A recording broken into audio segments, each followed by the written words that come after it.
Now, the rest of the story. Well, this is going to be your first post-planting cow update. Everybody seems to be doing fine. And I really haven't seen them in the last week or so. I mean, I think the last video where I had that my last calf right there was the last real video or time I've actually even really come out and checked them. Everybody looks like they're doing good. They're happy. I just am trying to get a hold of the vet here shortly. Try to get something put together for running them through the chute, do our re-tagging and preg checking, just to make sure that everyone is... I just want to know if anybody's bred for this fall, which I know Rocky was. He was jumping back in, January. So, I mean, more or less just got to wait and see if I have much for fall calves this year. I mean, ideally at this point, yeah. At this point, the more cattle I can get bred in the next month or two, I don't think I'm going to be putting them in, or the bulls in, June 1st, ideally.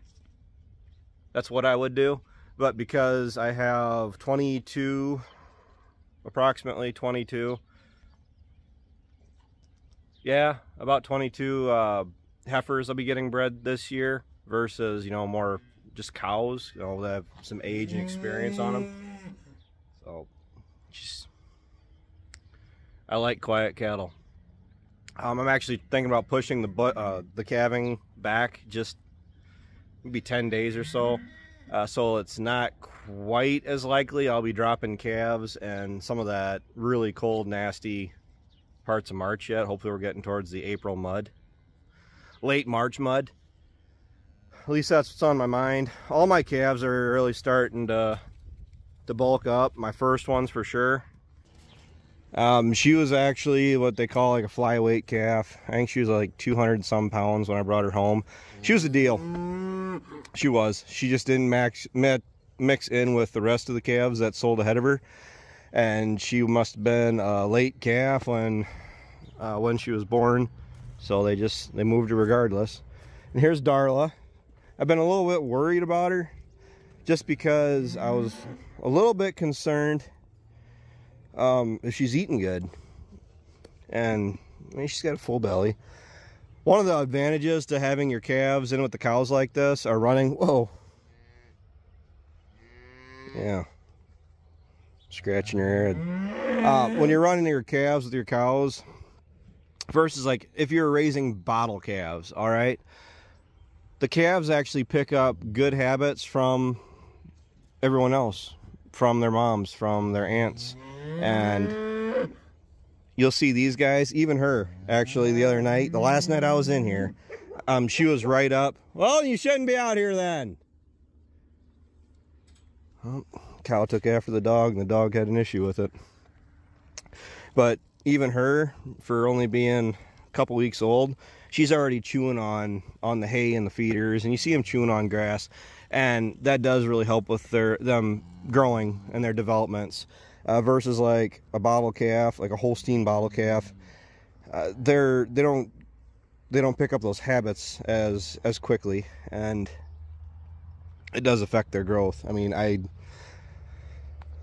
don't want to raise Holstein bottle calves ever again. I mean, the best luck I've had with raising bottle calves are the beef ones, and that's just because it seems like beef cattle have more of that survival instinct where they're more certain that they want to be here tomorrow.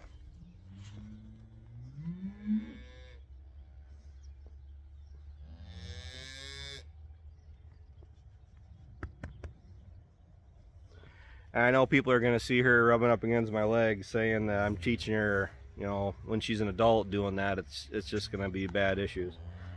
You're right. That is true to a certain degree. But at the same time, they're largely like just big dogs to me. Because that's really how she's acting, is how I was treating my oldest cows back there. So I'm happy. I had a couple of calves with scours. I had a couple calves with some really funky pink eye again.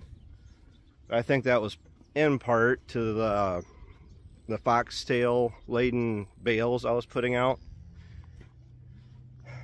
But with the dry weather, we're starting to get into summer. This is the time of year where you really start to enjoy having cattle because you're not slopping around in mud. And here, this is actually, again, one of my grass bales from the valley. Watch out, girls. This is second cut Reed Canary. They're wasting a bunch of it. I'm not happy about that. The second cut Reed Canary is probably like the best quality stuff I produce. I mean, I do have some actual alfalfa that I'll be feeding, but also with the 3 different feeders, and I'm thinking about adding a couple more, to be honest with you.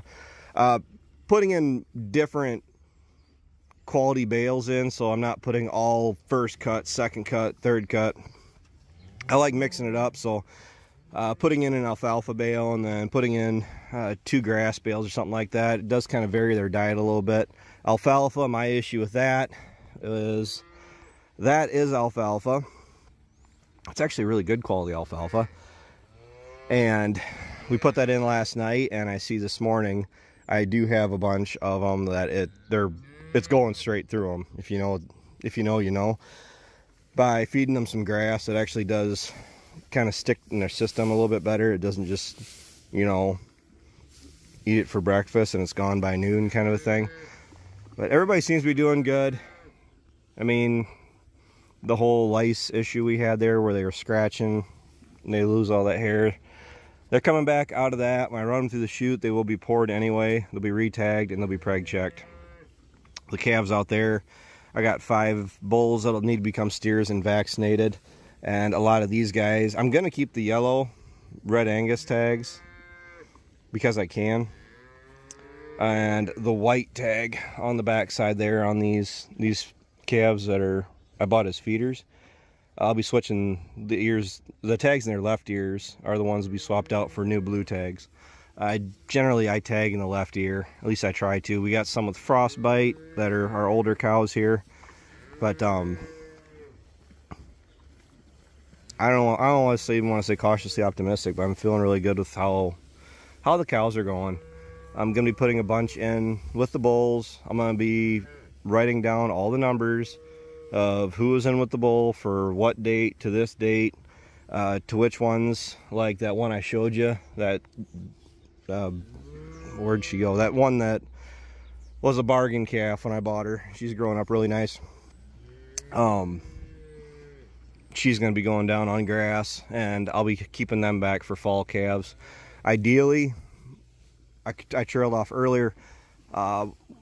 Best case scenario right now is that I don't have a lot that were bred for fall, just because I'm coming up on my June turnout date for the bulls. I would rather have the large majority of my cows be bred for spring calving. That's what I would prefer. Having a fall herd allows me to do a cleanup. Anybody that didn't get bred, it gives them a second chance at being bred. It gives me a chance, any of these heifers that they need a little bit more time to grow, I can put them on grass, let them grow up and breed them that fall, and then rotate them into spring if need be.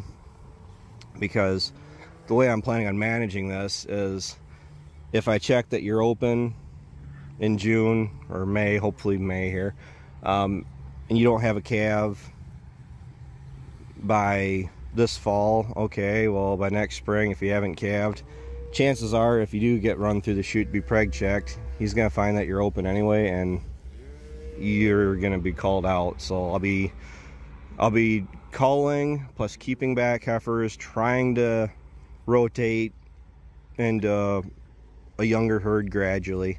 Oh, here's another deal calf right here. She has no tag. And I don't really consider it. You get those random 1 or 2 groups of calves that come in the ring.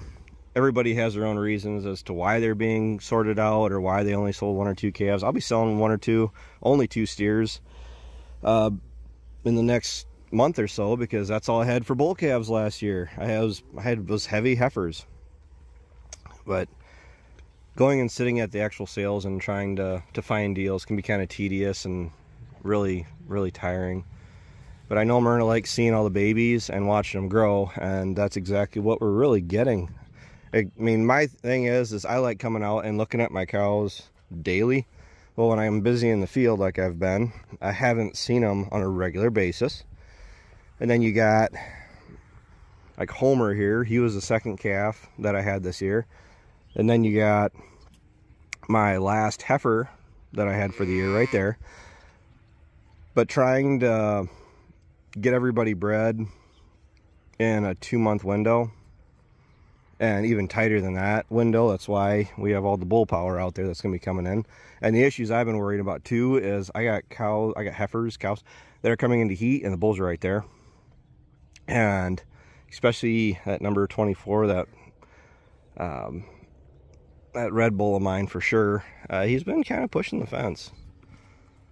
So I'm really happy. All the bull calves were banded when they were born, so I don't have to worry about dropping any balls.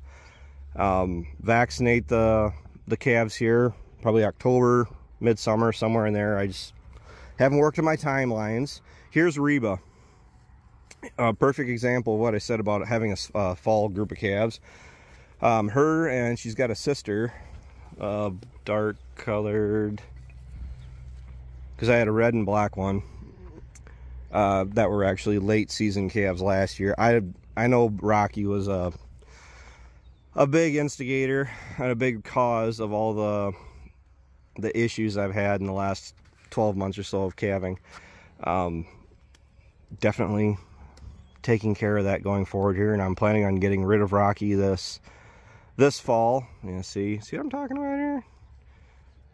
It's like tying your dog up and putting a T-bone steak just out of reach and then telling him to, mind his business.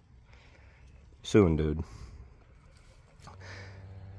But having a fall calves or fall group where I put the bulls in the fall, Reba is a very good example of, she's not gonna be ready to have the bull turned out with her until this fall. Well, it allows me to at least get some return out of her and have albeit a smaller group of fall born calves to move to sell at a different time of the year. So I'm not waiting all year, which I know plenty of people do it with row crops, right? Not waiting all year for a big payout, one big check, one good sized check, and then one respectable check would be just all right with me. Oh, there's Reba's sister right there. Got that blue 21, that black one. But all the heifers here I'm planning on keeping as long as they're of good quality, good health, good frame, good everything. And it really is nice looking out and seeing that I got some cows. We're gonna do something about this though. She actually might end up in with the bull lot, because I can't have a growing calf sucking on one of my heifers, and she's a blue tag first calf heifer. She was a boughten one, so this black heifer, that's a black heifer. She needs to shape up or ship out, because I can't have that. But there you go, Myrna. Everybody's doing good. Everybody's happy.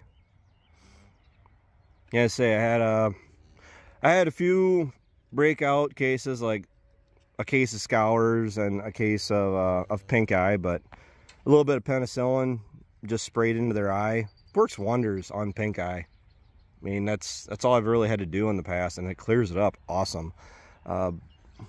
One shot for treating the scours and perked everybody up. Green grass and blue sky just works wonders on cattle. I mean, you get them out of the mud and actually get some sun on them, and it's amazing how everybody can just clean up like that. But you guys will be getting more cattle updates. Quite frankly, whether you like it or not, you're going to keep getting cattle updates throughout the rest of the year. I'll throw in some crop updates as we go. We're done planting. I guess we're done planting last night at 7 o'clock. Planting went great. And I should probably do another video just on cleaning up the planter, because that's where I'm headed after this is.